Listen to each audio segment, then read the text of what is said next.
Hello everyone, hope you're doing well. I wanted to make a video today talking about the SPAA stuff and why stuff like the Falcon and also the AMX30 DCA have been an issue for an incredibly long time. The reason is their multi-role use and the fact that they can be pretty much used for everything. They're highly mobile, they have great targeting speeds, and also, to be honest, there are a lot of ground vehicles around their BRs which have incredibly obnoxious weak spots, which guess what? Everybody knows about, so therefore they can die pretty much instantly.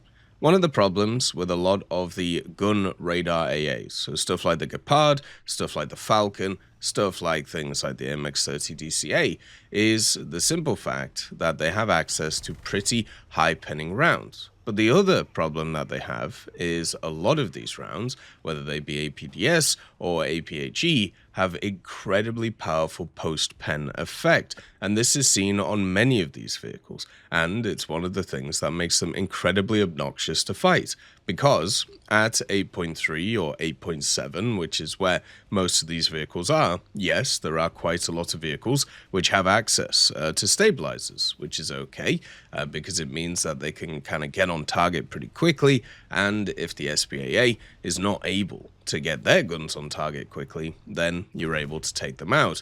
But the issue is, a lot of vehicles don't have stabilizers, so therefore you have to stop, you have to set up, and then you have to fire. All of these SPAAs pretty much have stabilizers. This is one of the things that makes them incredibly annoying to fight, because they're able to get their guns on target to you before you can do them. One of the actual vehicles that doesn't have a stabilizer, though, is the AMX30 DCA. This one, actually, you have to kind of stop to be able to properly stabilize the guns. But because of the firepower of the guns and also the rate of fire of the guns, you don't really have to. You just have to spam as many shots in a general direction as possible, and some of them will just go through. And the other part of it is the targeting speed. The targeting speeds of these SPAAs are obviously incredibly high.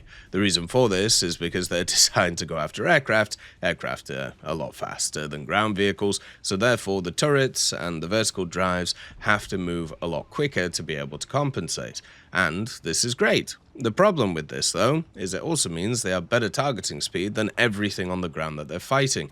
So, if you are a person who is very good at lining up shots with stuff like, let's say, the ZA-35 or the Leopard or, things like this, then generally you can have a fantastic time. Because if your reactions are better, you will just instantly nuke pretty much everything that you fight. There's only a few vehicles at these BR brackets which can withstand such punishment, and a lot of them are heavy tanks of the nations, which these vehicles are in anyway, so you hardly face them at all. Another thing that I should also mention is one of the big focuses of the last little part of War Thunder the last few years has been the light vehicles. There's been a lot of light vehicles added to the BRs, pretty much 7.0 to, well, around about 11.3.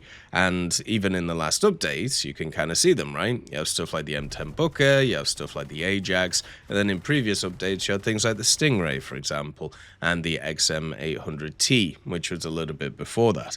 The EFE being the event vehicle. This is all just in one tech tree, apart from, of course, the Ajax. But the big focus of War Thunder has been a lot of these kind of light vehicles. They haven't actually added in a ton of new MBTs in a long time. They've actually been focusing on what I class as auxiliary vehicles, so things you bring alongside the MBTs. And guess what? They've been doing really well. But the biggest counter to these guys is AAs running around with their heads cut off and just attacking them like crazy.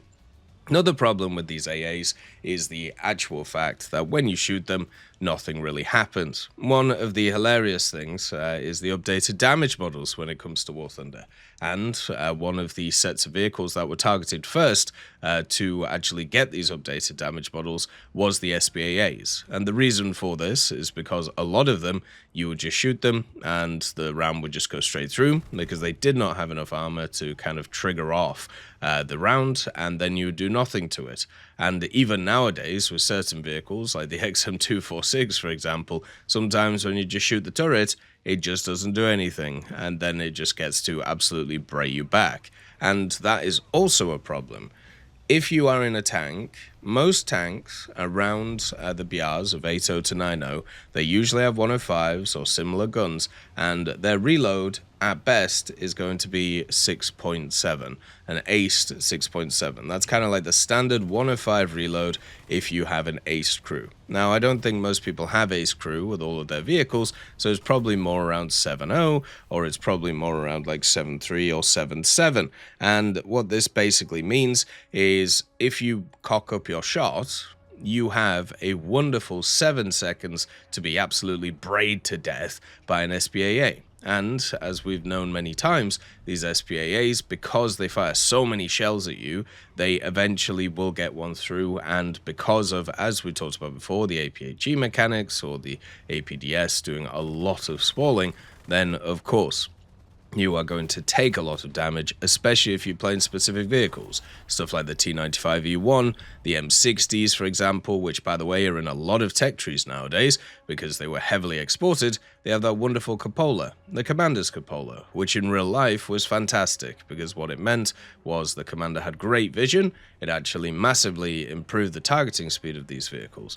But in War Thunder, it's a weak spot because you shoot through the Cupola and the round bounces down and nukes the turret. And since these things have 4 crew with 3 in the turrets, they instantly die to these SPAAs. It's just incredibly annoying to actually face these things and just kind of get brayed to death, and there's nothing you can really do about it.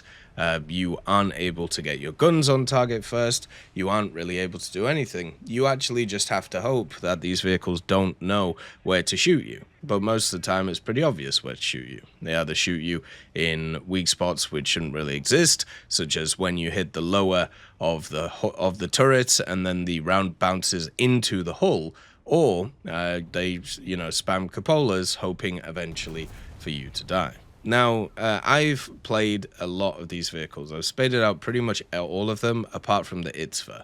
And the reason why I haven't spaded out the ItPsV is because I find it absolutely horrifically dirty to play. You wander around with the Leopard 2 chassis, all you do is brace stuff once again in the cupolas or the sides of the turret or wherever, and they instantly die. And it just does not feel fun to me. It actually feels kind of sad to do it. And I just got completely sick of doing these things and playing in these playstyles. I've spaded pretty much every vehicle from rank 5 to rank 6 of all of the nations, and the SPAAs have been a consistent problem with this area. For me personally, I've always said I think the way to actually fix this is to remove either the APDS or the APHE, or what you do is you bring in what Gaijin wanted to do, which was change the post-penetration effect of stuff like 30mm and 35mm to actually be more realistic. But I don't think they ever actually did that, so now you still have to deal with the consequences of overpowered 30mm from Russia, and also still on things like the Scimitar and the Fox, and now you have to deal with the SPAA stuff. So they could either, reduce them in that way, or they could give people more survivability in other ways, and I just don't know how you can actually do that with the way that damage models work. It's just a really obnoxious situation, and I'm glad that they're taking the first steps towards dealing with it, looking at the Falcon and the AMX-30 DCA, but there are many other vehicles that also should be looked at, which do pretty much the same thing as these monsters of vehicles. Let me know what your thoughts are about these SPAAs, and as always, I hope you have a wonderful day, and I'll see you next time.